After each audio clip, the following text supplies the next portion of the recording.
Bollywood-ka waa meel ay ku midaysan yihiin xirfadlayaal kala duwan, sidoo kalena magaca ku leh daafaha caalamka. Balse waxaa idiin haya 16 shakhsi oo Bollywood-ka ka tirsan, kuwaas oo da'dooda 40 sano sare ee u dhaaftay, haddana weligood aan guursan.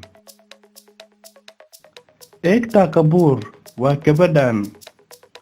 Waa filim soo saare, sidoo kalena waa madaxa shirkadda Balaji. Waxaa aabbo u ah superstar Jitendra, halka sidoo kale Tushar Kapoor ay walaalo yihiin. Balse Ekta Kapoor waa gabar da'deeda ay sare u dhaaftay 41 sano. Weli si rasmi ah uma aysan guursan, noloshana muddo dheer ayay keli ku tahay. Amisha Patel adirishadan bilowgii qarnigan ayay Bollywood-ka ku soo biirtay, magac weyn way yeelatay.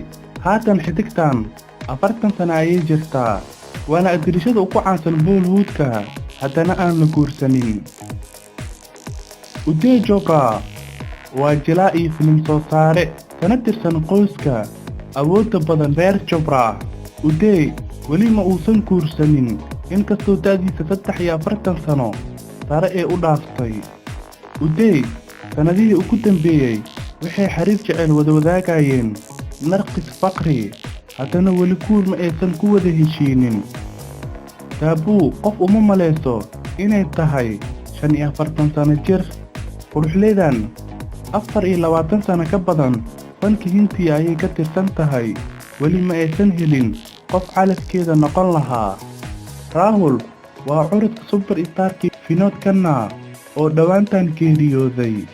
Sidoo kalena Rahul waa jilaa soo jiidasho badan, haddana weli jagada toobnimo ma uusan iska wareejinin, noloshana keli ayuu ku yahay.